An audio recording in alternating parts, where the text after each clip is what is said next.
Om Asato Ma Sadgamaya Tamaso Ma Jyotirgamaya Mrityorma Amrutangamaya. Om Shanti Shanti Shanti. Harihi Om. O Lord, please lead us from unreality to the reality, from ignorance to the knowledge, and from death to immortality. Om, peace, peace, peace. Dear devotees, as you all know, we were discussing Sadhana Panchakam, that is the fivefold practice. Though it is a fivefold practice, the meaning of that Sadhana Panchakam, actually there are 40 types of disciplines has been discussed or listed by the author. Now already six, I think, 5 or 6 different types of spiritual disciplines we were we have discussed, and this all belongs to the first verse itself. This whole text is interestingly only 5 verses, but that 5 verses has given so many list of spiritual disciplines, which is very interesting and awesome. If you remember that sloka, the first verse, it was like this: Vedho nityam adhiyatam taduditam karma svanushtiyatam teneshasya vidhiyatam apachitihi kame matistejyatam papaugha paridhuyatam bhavasukhe dosho anusandhiyatam atmecha vyavasiyatam nijagrunat purnam vinargamyatam. Anyhow, it is in a Sanskrit. I know that most of us, we don't understand. Never mind. I'm already discussing these things in English, so just we can follow. Now, the sixth, after discussing one should study scriptures, one should control the mind, and not only that, one should soak the mind in the higher thoughts, in the good thoughts, in the right thoughts. All these things we have discussed. And if you remember my previous class, we were thinking of discussing about spiritual radiation. We have got chemotherapy in these days. Science is advancing and medicine is also advancing. Now, if you have got any cancer, one is that if some particular organ can be, like prostate gland cancer, if it is, that prostate gland can be removed. And by that, cancer can be checked if it is in early stages. In some of the cancers, that is not possible. Then they go some medicines, and sometimes they go to chemotherapy. So in the chemotherapy, as we all know, that a particular radiation has been exposed, our body is exposed to particular radiation, so that our good cells and bad cells both die. Cancer is nothing but growth of cells in a uncontrolled way. There's one definition of the cancer. So similarly, our mind is soaked with worldly thoughts, good thoughts, bad thoughts, wrong thoughts, unholy thoughts, and all these things. Now, how to reduce them? How to check them? Spiritual radiation. So by meditation, prayer, reading books, participating in a holy classes, holy satsangs, or in the attending a good talks. By doing this, what you are doing it, so you are giving a spiritual radiation for your mind. Means you are trying to burn away your mind or your wrong thoughts, unholy thoughts, wicked thoughts by the good thoughts, holy thoughts, the higher thoughts. We discussed that. Now, afterwards, one more interesting point the author is telling, okay, now through the spiritual radiation or spiritual thoughts, you are trying to reduce the worldliness. You are trying to reduce the instincts or instinctful thinking. Now, at the same time, you should also start looking into the problems in this world or in this worldly life. It is bhavasuke doshaha anusandhiyatam. Bhavasuke means in the sense gratification, in the worldly, worldly riches, or especially in the worldly enjoyments, doshaha, defect, anusandhiyatam. One should see, one should think, one should know. What does it mean? The world is so wonderful. It is a paradise. Yes, well, and some of we accept, some of them we know we don't accept. Anyhow, the square fact is the world is a mixture of dualities. World is good and bad, right and wrong, happiness and sorrow. All these things are bound to come and bound to go. But knowingly or unknowingly, many times our mind has got struck with these worldly thoughts or worldliness or worldly desires. Like I would like to enjoy chocolate, I would like to have movies. Recently, when youngster had come, I said, "How do you spend your time apart from your work? What is your hobby?" He said, "Watching movies are my hobby. Is my hobby." I said, "It is not. It cannot be hobby." He said, "No, Swami. Apart from work, I sleep. If not, then I go to movie." And he says he has got some, what do you say, some card or something. He was saying that, and he can see unlimited movies, it seems. So he says Saturday and Sunday, after getting up, I get up and I go and eat in the hotel, and every day, because I've got a unlimited watching movie. So every Saturday and Sunday per day, 2 or 3 movies I see and I come back, he said. Now this is hobby, it seems. Now he may be enjoying in that, no doubt, but unfortunately, his mind has been struck at the level of instincts, at the level of worldly desires. Now, whether is it good or bad? Well, it may not be bad from his point of view, from the highest values point of view, from the higher happiness point of view. It is not very good or it is not very encourageable. So he's spending his time, he's spending his prime youth just in watching movies 2, 3 per week, because his mind has been struck with the sense gratification. Some of us, we may say that without eating pizza or burger, I can't end my day. Or I should have a Coke, I should have a chips, Pringles, or I should have a pizza, burger, or whatnot.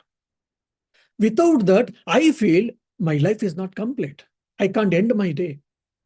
And this is the, what do you say, mirage or the nature of this world and worldly objects. First, when I saw this, it was something pleasing. It was very attractive. Fine, I got attracted, but I was not obsessed. Well, I was thinking whether to have it or not. Then when I'm conducive, when I've got enough money and etc., then I started purchasing it. Initially, when I ate them, pizza, burger, Coke, any junk food, it was okay. I liked it. I might have enjoyed it, or just I took it. Then after some time and again taking, slowly, my mind started craving for that. I started enjoying it. Okay. Then having it time and again, I started enjoying. So probably 100 ml of Coke was enough. I was enjoying it.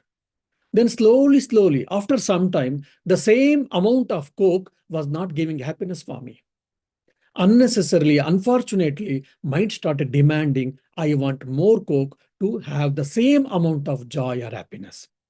So 100 ml of Coke, whatever the joy it gave initially, slowly, the same amount of Coke stopped giving the same amount of joy. Then I was forced to have 150 ml or 200 ml. Okay, fine. For a few days, mind enjoyed. And afterwards it said, no, it is not enough. Then I may have to go for more. And some point of time, I landed situation that without Coke, I feel helpless. I feel restless. I can't lead my life. So this is called helplessness. That's how we got struck with the sense gratification and the worldliness. And because of that, what happens? Kathopanishad says, Indriyanam jarayanti tejaha. By enjoying it time and again, what happens? Your body and mind, your sense organs, the power of this body and mind gets weakened. By doing meditation or positive habits, meditation, prayer, yoga, your body becomes strong. Your mind becomes calm. Your mind becomes charged with the positivity. Your willpower gets increased. Your emotions become strong. But by enjoying these worldly desires more and more, I'm not against it. I'm only saying that the limitations of it. By enjoying these worldly desires more and more, what happens? One is we land into or we are pushed into slavery. We become the slave of our senses and worldly desires. And not only that, the power and the strength of our body and mind gets reduced and we get weakened. For example, just example, Coke, continuously taking daily, what happens? Our liver can get damaged. Our stomach can get damaged. So any type of worldly desire, if it is not in a controlled way, it brings lot of problems. That's why my Gurudev used to tell, eat shamelessly and suffer silently. But we eat shamelessly, no doubt, but we don't suffer silently. We lament. So we have to, that's what the author is saying, that in the worldly desires, they are very attractive. They are good to certain extent, no doubt. But beyond that, they create a lot of problems for us. They push us into slavery. They create bondage.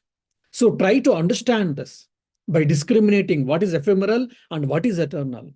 What is little happiness or the pleasure and what is really bliss, which brings bliss. Try to discriminate. That is called Nitya Nitya Vastu Viveka.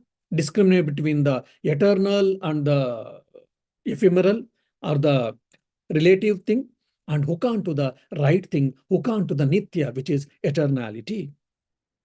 So we are busy in enjoying the world.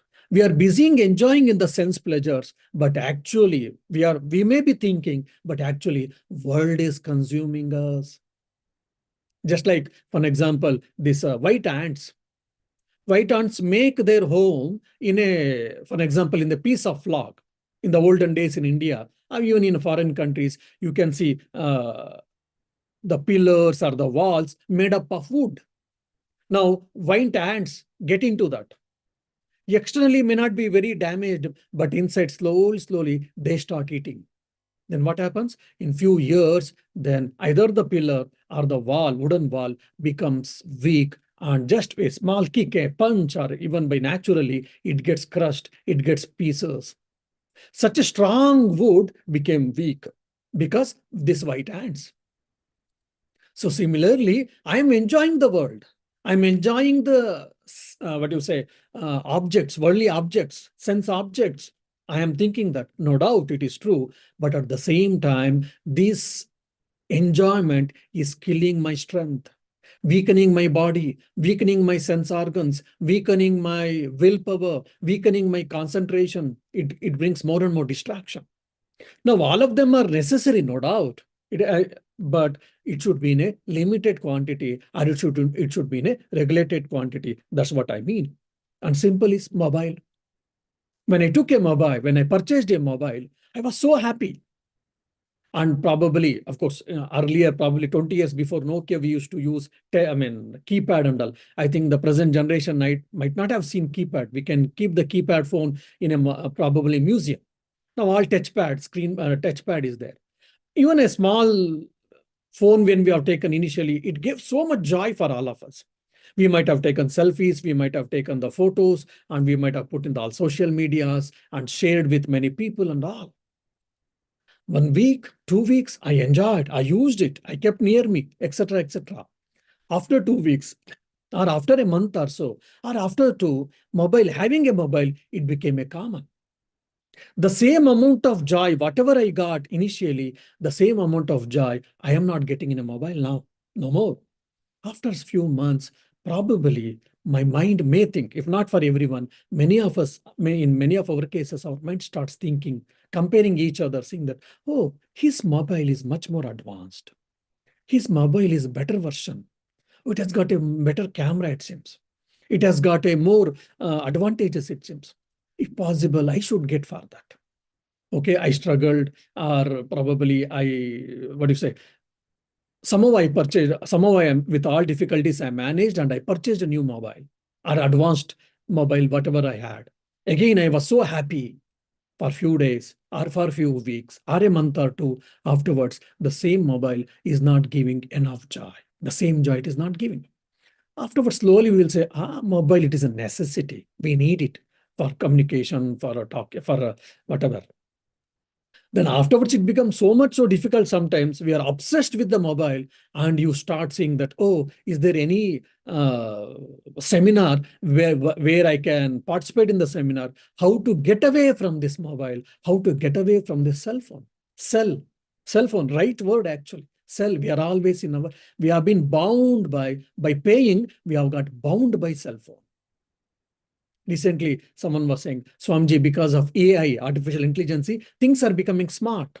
We have got smartphones, we have got smart TVs, and we have got smart instruments, and etc. I said, yes, they are becoming smart, no doubt. But what happens to our brain now? Earlier, 20 years before, even when the landline was there, 20, 30 numbers easily we used to remember, which probably our own house and parents and friends and relatives or office numbers. Basically, which number we used to use often, we used to remember. Why? Because we used to write in the book and we had to refer every time, and our brain memory power was better. Now, phone has got a better memory, but our real memory, the brain memory, is getting diminished. Of course, nowadays, things are becoming reduced, at least in Western countries. In India, way back, 10 years before, we used to have two phones, two more SIMs. One is constant, the other is based on the package. We used to keep on changing the SIM. And whichever is constant for a long time, we remember. And the second one, whichever we are using because of the package, many of us, we don't remember even.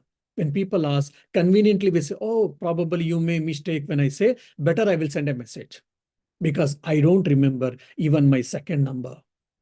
Phones are becoming smart, but what happens to my brain? So this is what happens when you get obsessed with the worldly objects and worldly pleasures. Now they are all good. There is no problem, but if it is in a limited quantity, if it is in regulated quantity. Now, some of us, we may say, oh, that's all fine, Swamiji. We are happy with that. We are okay with that. If anyone wishes or if anyone says or argues, I say, bye-bye, all the best for you. Okay, if you feel it is okay for you, there is no problem, then better go ahead. In Vairagya Shatakam, Bhartruhari, three works he has written. In that one of the Vairagya Shataka, he tells beautifully, we have not enjoyed mundane pleasures, but ourselves have been devoured by desires. We have not performed austerities, but got scorched ourselves. Nevertheless, time is not gone, but we approach the end. Desires do not wear out, only we ourselves are struck down by old age, etc. Oh, many times youngsters feel it is a boredom. I'm feeling bored. How can I kill my time? Means how can I spend my time? By social network or maybe internet surfing or going to movie or sometime. Oh, that's how I spent my time. Or in a slang language, people say, that's how I killed my time. They say, it is not actually I'm killing the time. Time is killing me. So every moment when I finish when I pass every moment, that means I am nearing to death. So should I be pessimistic then? Should I become morose always? Should I have a long face always? No, we don't mean that. What we mean that we have to be aware of this, we have to struggle or we have to be aware of these things, and we should try to go more and more towards God, towards self, or towards the higher things. So that what happens? So that you will get the better happiness. You will get the, instead of pleasures, you will get the happiness. And if you go further, you will get the bliss. The same idea has been given beautifully by Sri Ramakrishna in his gospel. I think I did tell in one of the lecture also.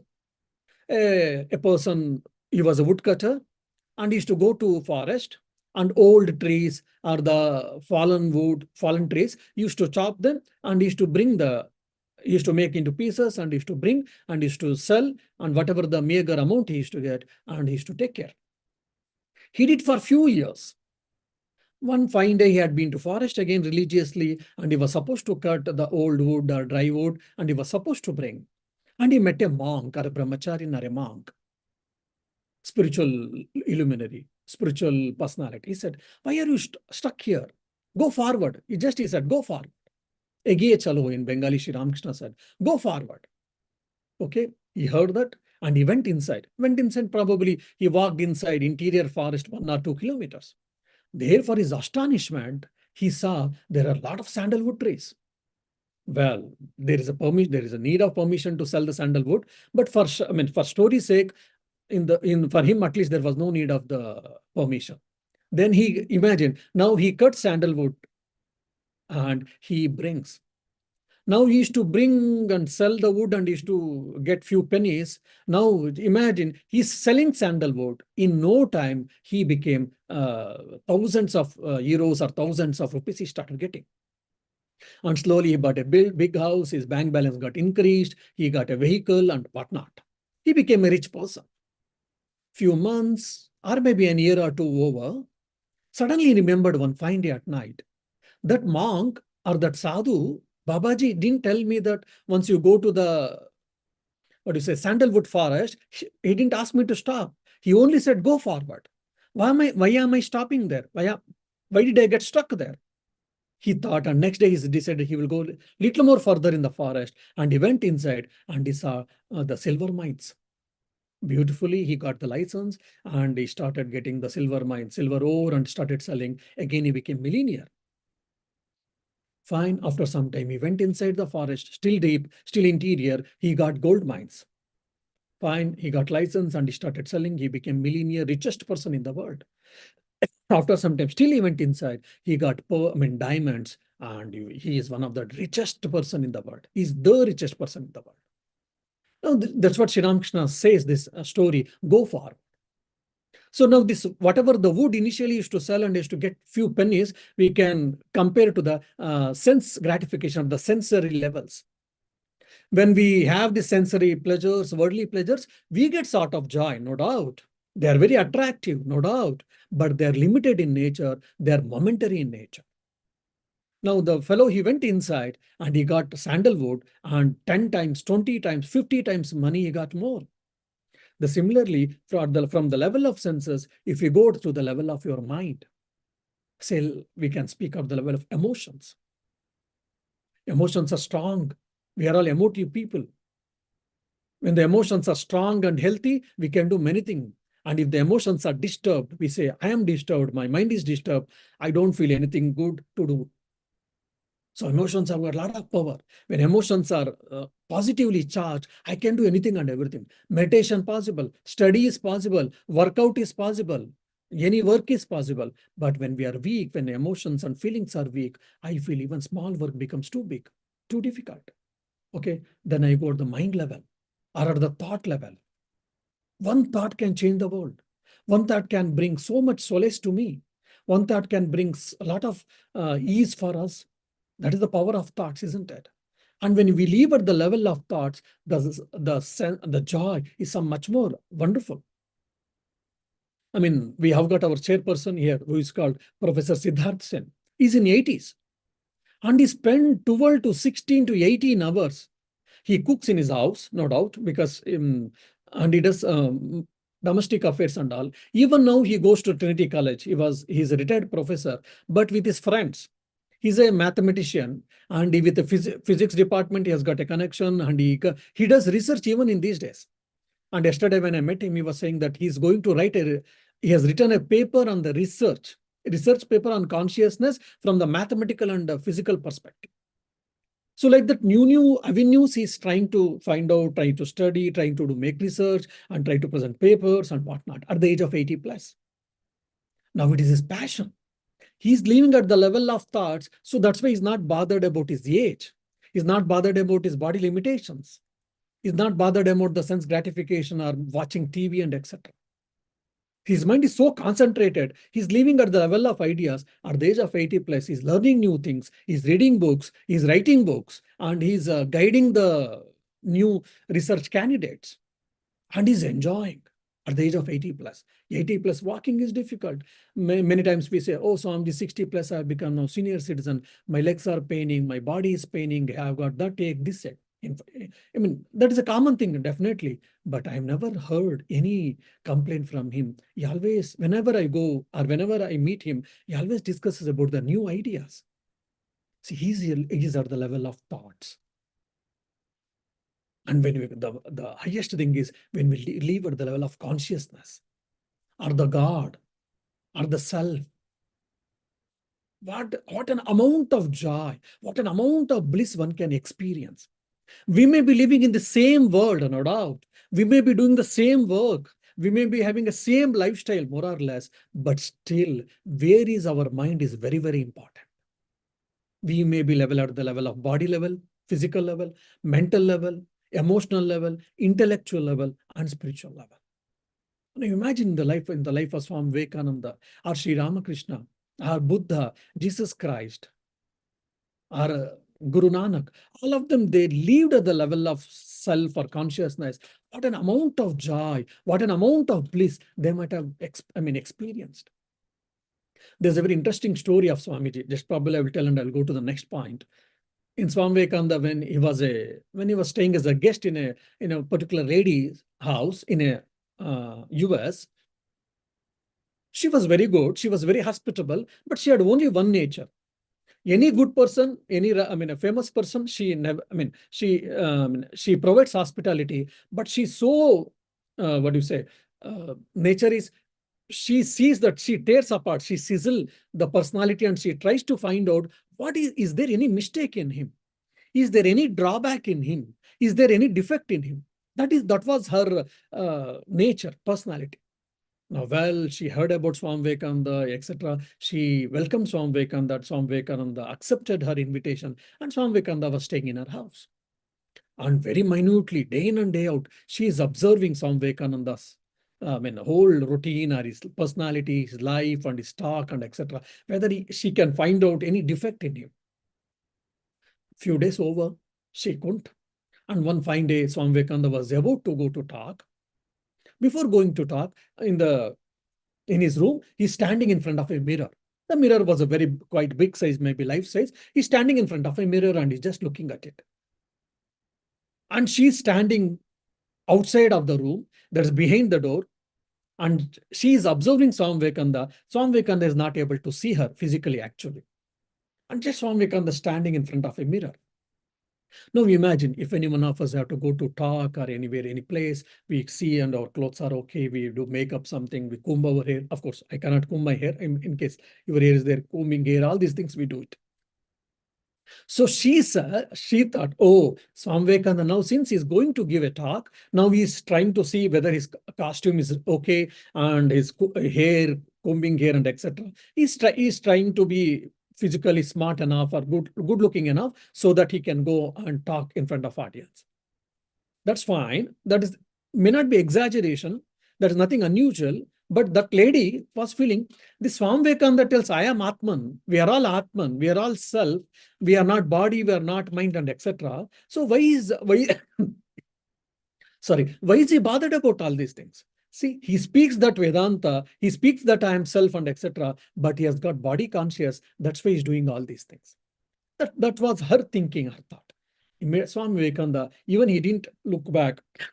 She said, Mother, unfortunately, I am not able to feel that I have a body. Unfortunately, I am not feeling that I have a body.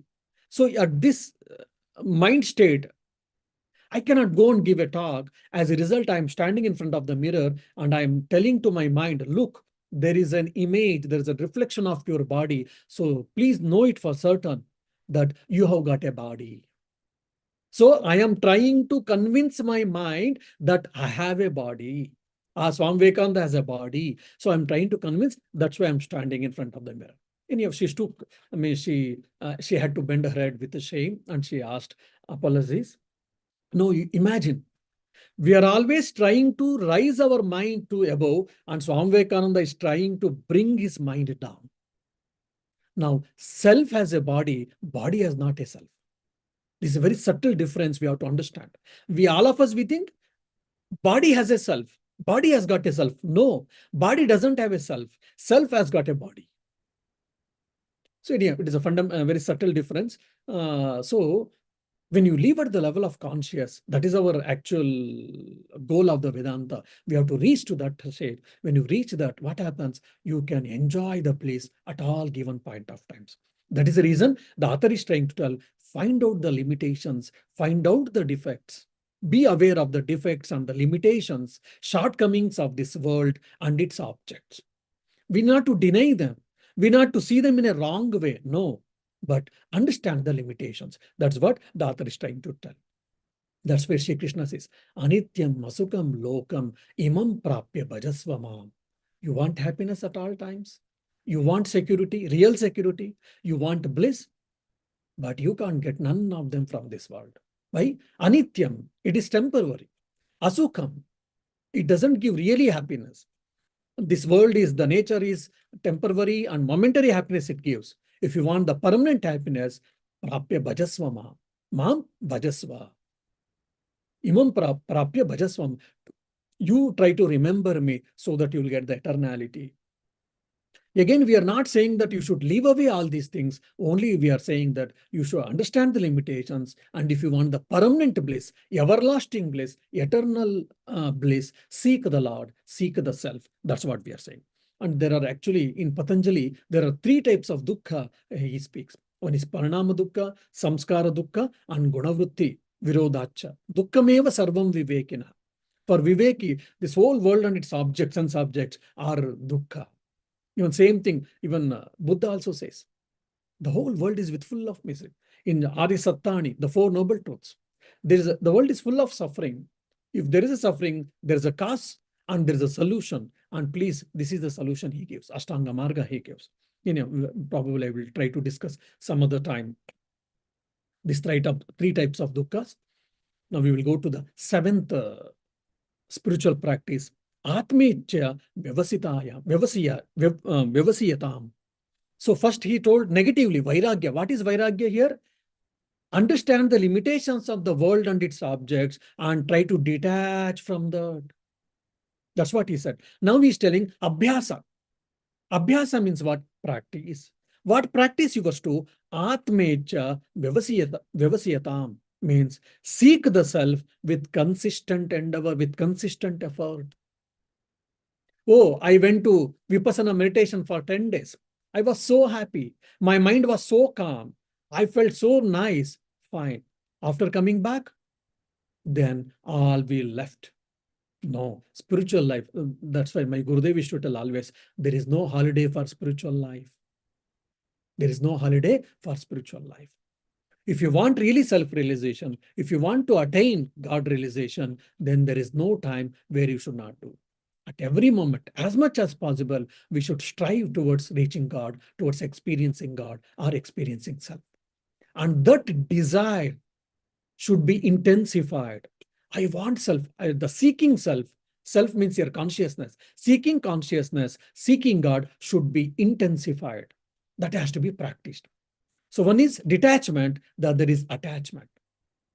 Oh, I am trying to control my mind, but it is not possible. Why? I am trying to control the mind, fine. But afterwards, at the same time, I have to detach my mind and I have to attach to something else. Otherwise, mind cannot get away for a long time. This is a very important thing. Most of us, we don't remember. It is like a, what do you say, bug. So for an example, there are some worms. First, it keeps the front portion and afterwards it leaves the back side and again it keeps its firm footing and again it takes the front side of its body. Or like you can say creeper. Creeper, it needs some support for its existence, for its sustenance. So similarly for mind, we need to give some support.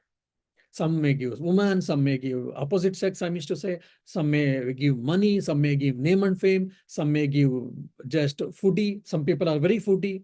Some people they travelers. They would like to go and explore the world. Just they go and travel and have a merrymaking or whatever. So what you give as a support, adhara, support for your mind is very, very important. So the author is trying to tell, so okay, you live in the world, there are so many things we need. We need food, we need clothes, we need shelter, we need money, we need so many things. Let us all spend our time in a controlled way, regulated way to have them, all of them. But apart from that, other rest of the time, let us try to spend our time in spiritual practices or in seeking God, or seeking self, or seeking peace, eternal peace. And that should be intensified. Seek the self with the consistent endeavor. This is what the 7th spiritual practice has been given by the author. Now, if you rightly remember, And if you make any notes point by point, from the starting from first spiritual practice, Vedo Nityam Adhiyatam, study the scriptures daily. From there, if you see from now, the seventh, Atmecha Vivasiyatam, there's a continuous gradual evolution. And there's a beautiful link actually.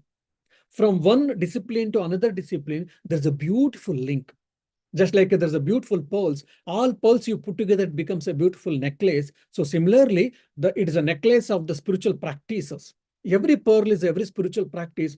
From one spiritual practice to another, it is a beautiful, rational, logical link. If you can study this, it will be very interesting. Now, even here, so we have to intensify the desire, seeking the self. Let me seek the self. Let me experience the self. Let me experience the God. This is what the author is saying that. Now, okay, if you see in the Buddha's case, Buddha says, desire is the root cause of our suffering, he says. We have, all of us, we have heard, when we feel morose, when we get a lot of bangings in the world, we remember this type of sentences and we become all of a sudden philosophers. All our status will be filled with such type of thoughts. Oh, Buddha said, desire is the root cause of suffering. We should get away from this. And we will quote Krishna's teachings, we will quote Buddha's teachings, we'll quote some great people's teachings and some things, and all our WhatsApp status will be filled with this. Fine, but will it be consistent? No. Again, after some time, just like a cloud is there, or for example, the pond is there, pond is covered with full of alga or water plants. Now someone throws a pebble or a stone, that stone, it makes a splash, and that alga or the water plants, aquatic plants, what do you say, it makes a space in between. You can see a water. After some time, again, all of them, it comes and covers, and again, you can't see the surface water of the pond. So similarly, this type of problems, or hearing some satsangs, and reading some books, or good thoughts, or difficulties makes us to rethink. And again, we get, oh, what is right, what is wrong, what I'm supposed to do, what I'm not supposed to do, I think. But afterwards, again, in the hustle bustle of life, the understanding gets evaporated, or it gets covered. So that's the reason, consciously, willfully, we have to practice seeking the highest things. That has to be intensified. And desires. Now, desire is the root cause of suffering. Okay, we all know that. But can we get away from the desires? No. Definitely, we cannot get away from desires. There is a square fact of our life we have to accept. Okay, Buddha has said desire is the root cause of suffering, and scriptures are saying, but at the same time, we are not able to get away. What to do? So one is, try to reduce the lower desires. The amount of desires can be reduced bit by bit, bit by bit. Say, for an example, somehow I am every day I am taking 4 cans of Coke. Every day 4 cans of Coke, around say 400 ml. Every day 4 cans of Coke I am taking. Taking Coke so much is not good for health. Now I have understood. So willfully, consciously, let me reduce for 3 Cokes. Okay. Then after some time 2, then after some time 1. Then at the same time, you should be supplied with some, what do you say, some fruit juice, not beverages, I mean to say, real fruit juice, I mean to say. So some type of positive habit has to be replaced with the negative habits, I mean to say. Okay, I've got a Coke or whatever junk food I had a habit of taking. So you reduce them and take some fruits and vegetables, vegetable salads, fruit salads, or basically some healthy foods. Healthy food lifestyle can be increased, and slowly, slowly you can reduce the junk food, or which creates a problem for my body and for my health or for my system. So slowly, slowly reduce the lower desires and increase the higher desires. One is watching movie. I've got so much watching movie, and especially in India. So, ladies are obsessed with serials. They see the serials in a serial way for few weeks, few months, few years. One serial episode will be going on. They will be seeing so much and spending time and wasting time for nothing. They get obsessed with that. Okay, fine. Now, when you understand that, slowly you reduce that. Okay, you were seeing 2 serials, slowly you reduce to 1 serial. Then what should you do the rest of the amount? Okay, read some books, or hear some good music, or try to practice meditation, practice worship, or do some service activities for helping the people, helping the needy. or attending some good lectures, or going to some good functions, and attending some good seminars and workshops. So creating a healthy habits, desire to become better, desire to learn better things, desire to spend my time in a constructive way, in a positive way. These desires has to be increased. And at the same time, we have to reduce the unwanted habits also. Both should go hand in hand because both are inversely proportional. So Vairagya means detachment, reduce your unwanted things, reduce your lower instincts, lower desires, and at the same time, increase the highest values, higher desires. Higher desires means desire for higher things, desire for highest things. Let me spend at least every day half an hour in meditation. Let me spend half an hour in scriptural study. Let me spend 15-20 minutes in practicing mindfulness. So this type of consciously, willfully practicing healthy habits, positive habits, our highest habits is what has been told from this seventh teaching by the author. Why? Mere suppression of the desires or the instincts doesn't work for a long time. I had some bad habit. I suppressed my mind for 1, 2, or 3, or for a week is possible. Afterwards, mind repels, and once you allow, then with interest, you will be the victim of that particular desire. So that's why mere suppression will not help. So willfully, consciously, you have to control the desire, and you should be aware why you are doing it. What is the necessity? Already dukkha doshanu darshanam. You should see the limitations. You should see the defect in that lower instincts. That is the control. And afterwards, switching over your mind to the highest thing, switching over your mind to the higher things. That is called sublimation. Upanishad gives a beautiful concept. Probably I will tell you this. I think in previous lecture also I did discuss about this. Sublimation is what? Like, if you listen to my talk every day, I will give you $100. Okay. And if you listen to my talk only weekly 1 or 2 days, then you will get $50. No, because I want money, $100, I shall listen to your talk every day. No, because to get $100, I'm listening daily your talk. Otherwise, I will kill time, waste my time, and I just get only $50. To get $100, I'm listening to your talk. Or just in other way, okay, if I do meditation for 15-20 minutes, my health can be good, my mind state is good. But if I do meditation for 1 hour, my mind is much more controlled. I will be very healthy. Emotions will be strong, and the distractions will be less. Concentration is more. So 20 minutes of work, probably I can do in 15 minutes. And understanding, I may have to read 5 times a theorem, then 2-3 times reading is enough because of the meditation when mind is getting concentrated and it is getting calmer. So I'm getting better things. So to get the better things, I am merging the lower desires in the higher desires. That is what called sublimation. Upanishad tells this. In Taittiriya Upanishad, in Ananda Mimamsa, it is a beautiful discussion has been told. So consciously understanding that and merging our lower desires in the higher desires. Probably one more example I will give, you will be able to understand. Early morning getting up. Oh, all of us is difficult. Our mind becomes such a intelligent then. Getting up at say 5 a.m. or 6 a.m. Oh, I got today body ache probably. Yesterday night, I think I went late to bed. Or I'm in between, my sleep got disturbed. I've got little headache. Today I'm feeling bit weak. Or even I've got so much time in a day. Why can't I get up late? What I'm going to lose? It gives us such a beautiful logics and arguments it brings. It is very difficult to handle it. No, fine. 1 hour you slept extra and you enjoyed, no doubt. I mean, really you felt happy, I enjoyed or whatever, and you got up finally. But anyhow, you were helpless and you got late, 1 hour late, though you wanted to get up at 5 a.m., but you couldn't get up and you got 6 and you started your work. But if that 1 hour, if you had got up, probably you could have done few things like exercise and whatever other things, because you have to rush to office at 8. So you were not able to do exercise and pranayama or meditation. Now, 1 hour you slept. It gives some joy, no doubt. It brings good health, no doubt, probably. But if you can control that, And if you can meditate and do pranayama, yoga, or some studies, good habits or whatever, you will get more happiness.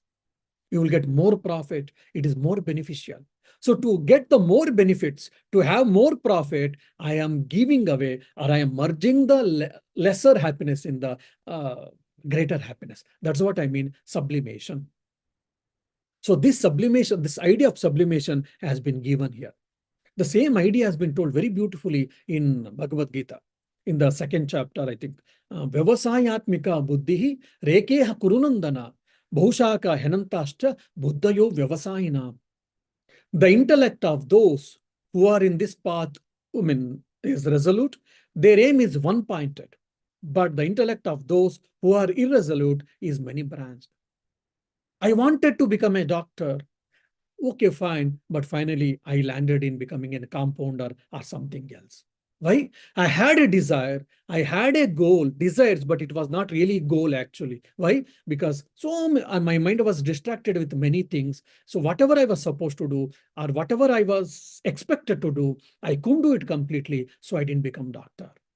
There was something desired, but the desire was not turned into goal or target, and I couldn't achieve it.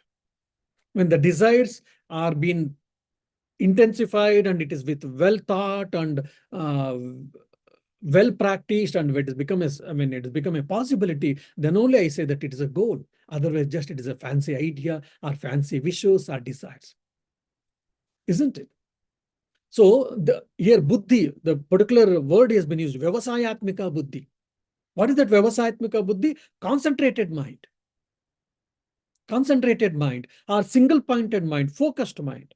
Now, someone thought, I will become a doctor. His mind and his energy, his time, everything was focused towards that, and he achieved that. Someone wants to become a scientist, probably in the astrophysics. He spent his time, he spent his energy, he spent his emotions, he spent his passions. It was his passion. He spent everything, whole of his life in that, or a major portion of his life in that, and he became one of the best physicist. That is called Vyavasayatmika Buddhi. I thought astrophysicist, but I couldn't get it for whatever the reasons. Why? Because my mind was distracted. I want to become astrophysicist, and I want to see movie. I want to go to picnic. I want to enjoy my life. I want to sleep well, and I want to see. I do a lot of internet surfing in social media unnecessarily. How is it possible? So the goals becoming more and more better, and your dedication and commitment also has to become better. Otherwise, it is not possible. Similarly, for example, 50% of the marks to get, whatever struggle you do it, and to get a 60%, though it's a 10% different, but so same amount of hard work and skill and struggle you may have to put for that 10% of marks to get it. So the goals become more and more finer and the thicker, higher, then the amount of commitment, dedication, discipline becomes more. To get a graduation, you need some amount of dedication, commitment. But to get a PhD, you need more amount of dedication and commitment and whatnot, isn't it? So that dedication, commitment, single-pointedness is called Vyavasayatmika Buddhi. So beautifully, Vyavasayatmika Buddhi has been told. So that is what one-pointed mind. Avyavasayatmika Buddhi, it is distracted. Even same thing it has been told in the Gita, again in the 10th chapter, I think. Tesham satata yuktanam bhajatam priti purvakam dadami buddhi yogam tam yenamam upayantite. I grant the buddhi yoga for them. What is that buddhi yoga? For whom I grant? Tesham, to those satata yuktanam, one who is devoted to me, always constantly devoted to me. Bhajata, one who remembers me, worships me, priti purvakam, not out of compulsion, out of love. For them, what do I do? Dadami buddhi yogam tam. To such people, I bestow the yoga of understanding. Te yena mam upayantite, by which they attain me. They attain the emancipation. They reach me, they experience me. So buddhi yoga means what? Vyavasayatmika buddhi. That is one-pointedness. They don't know anything else. When Swami Vivekananda life, we can say the same thing has been told Atmecha in this particular, particular verse or in the particular spiritual discipline.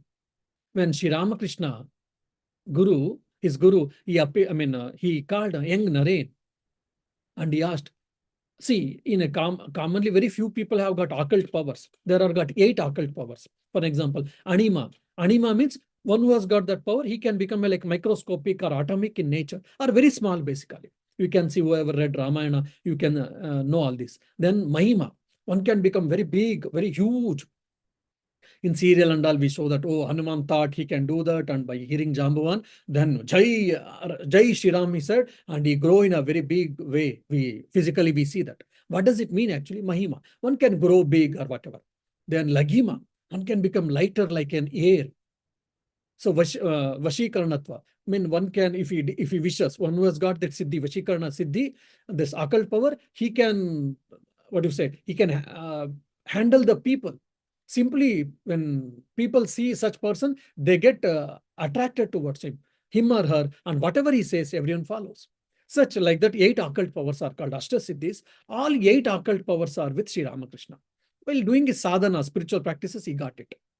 But generally, very advanced people will have 1 or 2, and they become very famous, they become gods, and they become fan following, thousands of people will be there.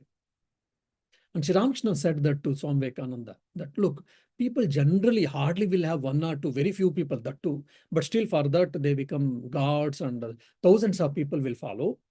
That's okay. And I've got all these 8 powers, occult powers.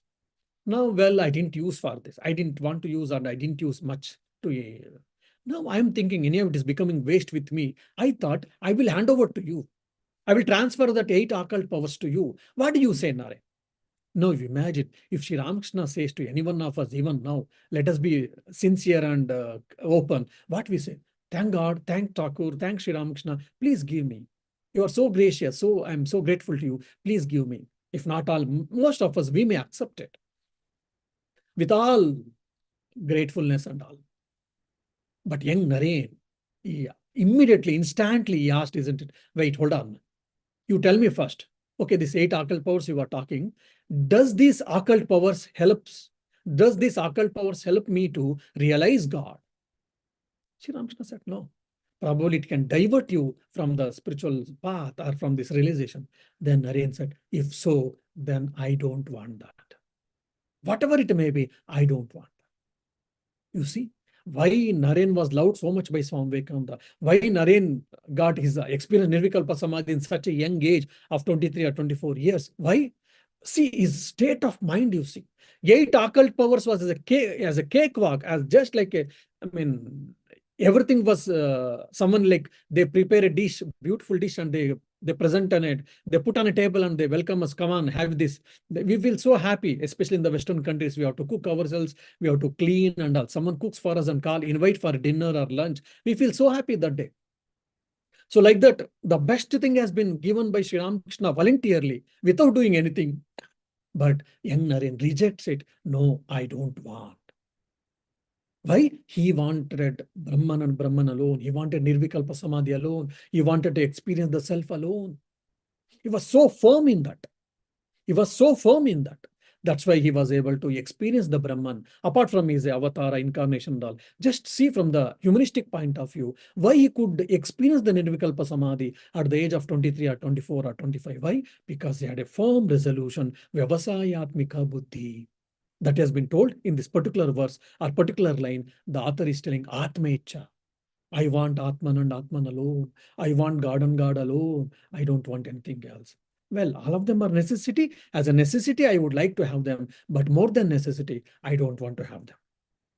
So such mindset is required for spiritual life.